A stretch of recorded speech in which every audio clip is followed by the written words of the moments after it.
여러분 안녕하십니까? 광주 MBC 뉴스데스크입니다. 호남에서의 돌풍을 발판 삼아 이번 총선에서 12석을 확보해 원내 제3당으로 올라선 조국혁신당이 광주 전남을 찾아 감사 인사를 올렸습니다. 조국 대표는 국회가 문을 열면 윤석열 정권 심판을 분명히 할 거라며 원내 교섭단체 구성을 위해 다른 당에서 사람을 빼오는 꼼수는 쓰지 않겠다고 말했습니다. 보도에 김영찬 기자입니다. 조국혁신당 조국 대표를 포함한 당선인들이 총선이 끝나고 처음으로 광주를 찾아 국립 5.18 민주묘지를 참배했습니다. 조국 대표는 광주 시민들에게 감사 인사를 전했습니다. 광주 전남 지역민들 지지 덕분에 비례대표 선거에서만큼은 호남에서 일당을 차지했다는 겁니다. 광주를 포함한 호남 지역에서 조국혁신당에 대해서 아주 강력한 지지를 보내주셨기 때문에 그에 대해서 다시 한번 의견을 청취하고 또 감사 표시를 하기 위해서 왔다, 이렇게 말씀드리고 싶습니다. 3년은 너무 길다는 구호를 내세웠던 조국혁신당이 윤석열 정권 심판론을 앞세워 총선 결과를 이끈 만큼 국회 개원 이후에도 초심을 잃지 않겠다고 다짐했습니다. 윤석열 정권에 대한 심판과 경고를 분명히 해라라는 것이죠. 그리고 저는 그걸 앞으로도 22대 국회에서 분명히 할 것입니다. 그 민심을 받들어서 분명히. 조국혁신당이 원내 교섭단체를 구성하기 위해선 8석이 더 필요합니다. 조국 대표는 교섭단체를 어떤 방식으로든 만들겠지만 이를 위해 인위적으로 다른 당에서 사람을 빼오는 방식은 하지 않겠다고 강조했습니다. 조국혁신당은 22대 국회 개원 이후 광주 전남의 주요 현안에 대해서도 적극적인 대응을 통해 표심에 부응하겠다고 밝혔습니다. 그 재생에너지 산업과 AI 융합 산업을 잘 연계시키는 것, 이것이 광주 전남 지역의 미래 경제 비전이라고 생각하고 있기 때문에 호남권을 다니며 당선 인사를 하고 있는 조국혁신당은 이후에는 신안군 하이도 김대중 전 대통령 생가를 찾았는데 당이 추구하는 가치 중 가장 큰 뿌리가 김대중 정신에 있기 때문이라고 말했습니다. MBC 뉴스 김영창입니다. 고금리 고유가 기조가 이어지고 서민 물가도 가파른 상승 곡선을 그으면서 지역 경제 위기감도 그만큼 커지고 있는데요. 22대 총선 지역 국회의원 당선인들과 지역 상공인들이 군공항 이전 등 산적한 지역 현안 해결과 상생 발전을 위해 적극 협력해 나가기로 했습니다. 한신구 기자의 보도입니다.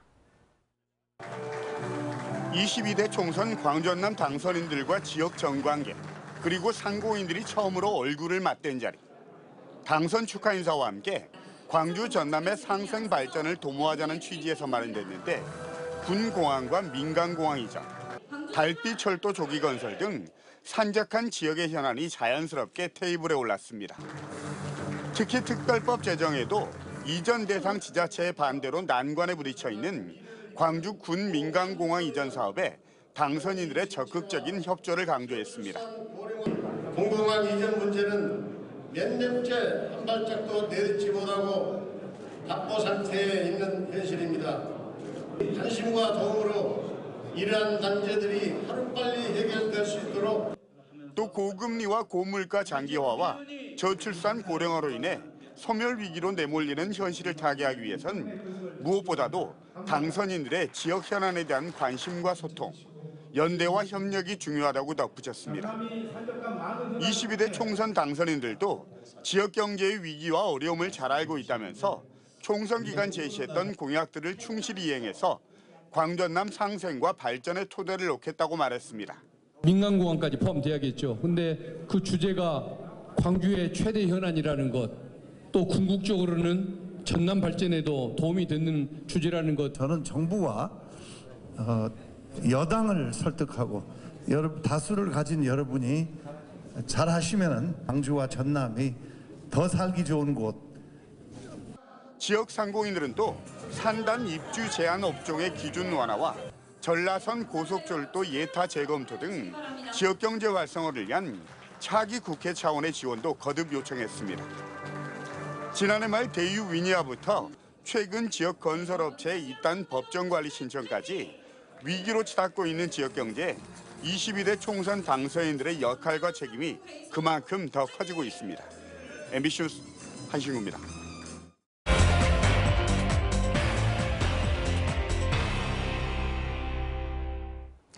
내 집 마련의 꿈을 안고 입주한 민간 임대아파트의 주민들이 분양은커녕 안정적인 거주권조차 보장받지 못하고 있습니다.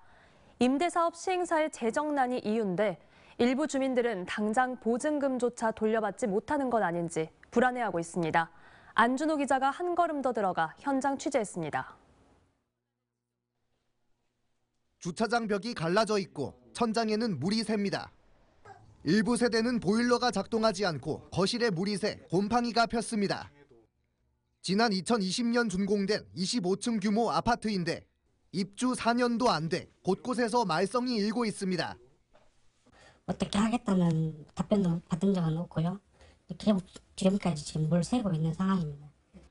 8년 의무 임대 이후 분양을 조건으로 81세대가 입주해 있는 해당 아파트. 임대사업 시행사가 재정난을 이유로 위탁관리업체와 재계약을 하지 못하면서 문제는 불거졌습니다. 입주 4년밖에 되지 않았지만 이달 말 아파트 위탁관리업체의 계약 만료를 앞두고 누구도 관리의 책임을 지지 않고 있는 겁니다. 주민들은 시행사 측의 부실한 건물 관리로 생활하는 데 불편을 겪고 있습니다. 공용시설 파손이나 승강기 고장 등 갖가지 문제들을 모두 주민들이 떠안게 됐습니다. 저희가 얼마 전에 엘리베이터가 고장났는데 저희 세입자들이 각 세대에서 각출을 해서 그 엘리베이터를 고쳤습니다. 민간 임대아파트 시행사의 재정난으로 인한 피해는 이뿐만이 아닙니다. 지난 2월 주민들이 임대보증금 반환이 어렵다는 통보를 받은 겁니다. 주민들은 난데없이 주택도시보증공사의 임대보증금 보증보험으로 대리 변제를 받아야 하는 처지에 놓였습니다. 이게 임차권 등기 명령을 먼저 받으셔야 돼가지고 임차권 등기 명령 같은 확정일자가 있어야 하실 수 있을 거예요. 하지만 대리 변제를 받기 위해 필요한 확정일자와 전입신고 등 필요 요건을 갖추지 못한 일부 주민들도 있어 이마저도 쉽지 않습니다. 확정일자를 안 받았더라고요. 저는 우선 변제권이 없어가지고 1억 한 8천 넘는 임차금 중에 최소 한 1억 상당 훨씬 더 피해를 당할 입장에 돼 있어요. 내 집 마련에 꿈을 안고 입주했지만 안정적인 거주권조차 잃어버린 주민들. 시행사 측은 책임을 인정하면서도 별다른 구제 방법을 제시하지는 못하고 있습니다. 공사비 같은 거 못 받고 빌려준 돈도 못 받고 해서 불능이죠. 어떻게 파산도 어음을 쓴 것이야지 부도가 날 것이고 한데 또 제 불찰이겠죠. 그러니까 죄송하죠. 다른 말씀이 있겠습니까?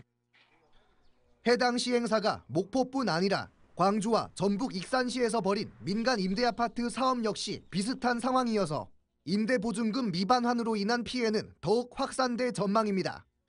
MBC 뉴스 안준호입니다. 그런가 하면 순천에서는 전세 사기를 벌인 일당 5명이 재판에 넘겨졌습니다. 피해자는 모두 137명, 돌려받지 못한 전세 보증금은 95억 원으로 대부분 부동산 거래가 처음인 20, 30대 사회 초년생이었습니다. 유민호 기자입니다. 전세 사기에 가담한 건 총 5명입니다. 일당은 법인을 설립해 4년 전부터 사채와 대출을 써가며 순천시 조례동의 한 아파트를 218채까지 사들였습니다. 전세 보증금을 집값보다 높은 가격으로 받아 다시 아파트를 매수하길 반복했고 보증금을 돌려막다 결국 피해자 137명으로부터 전세 보증금 95억 원을 가로챘습니다. 검찰은 사기 혐의로 아파트 매수자와 자금 관리자, 인테리어업자 등 3명을 구속 상태로 재판에 넘겼습니다. 이들을 도운 사람과 임차인을 모은 공인중개사 등 2명은 불구속 기소됐습니다.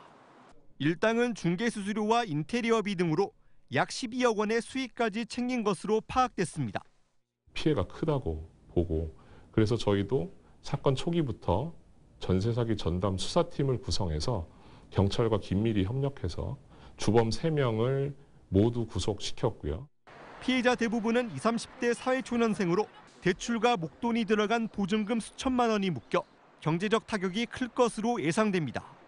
대출금을 어떻게 상환을 해야 될지도 모르겠고 보증금을 못 돌려받으면 또 제 결혼 자금이 거기 묶여있기 때문에 137명 가운데 8명만 보증금 일부를 돌려받는 등 피해 회복도 거의 이뤄지지 않았습니다. 검찰은 경찰과 함께 추가 피해 수사에 나서는 한편 지자체와 협력해 피해자 지원에 나설 계획입니다. MBC 뉴스 유민호입니다. 깡통 전세를 내주고 전세자금 대출 사기까지 한 무자격 부동산 업자가 실형을 선고받았습니다. 광주지법 형사 3단독 박현 부장판사는 지난 2022년부터 23년까지 허위 전세계약서와 영수증을 사용해 공범들이 전세 대출을 받도록 해 314억여 원을 받아 가로챈 혐의로 기소된 33살 최 모 씨에게 징역 5년 6개월을 선고했습니다.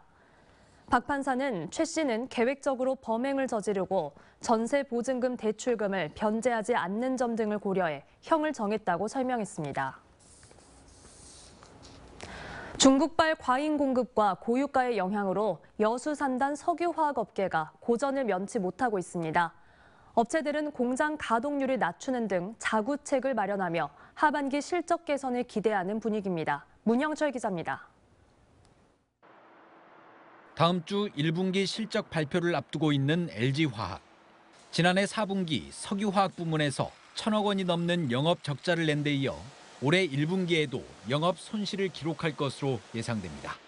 롯데케미칼과 한화솔루션, 금호석유화학 등 다른 업체들도 1분기 영업이익이 마이너스에 그치거나 지난해보다 크게 줄어들 것이란 전망이 우세합니다.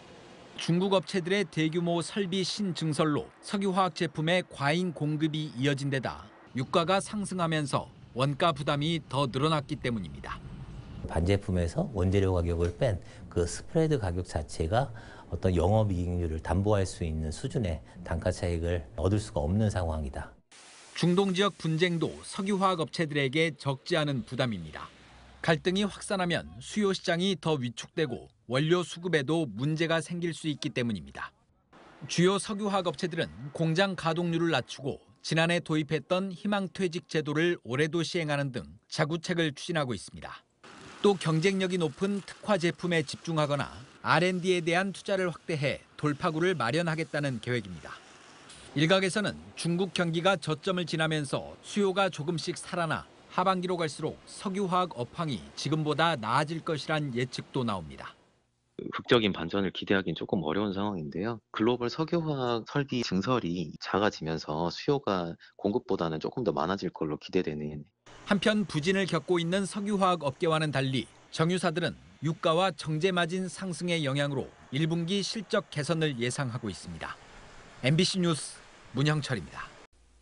언제 어디서나 내 손 안의 뉴스. 광주 MBC 뉴스 유튜브 구독으로 함께하세요.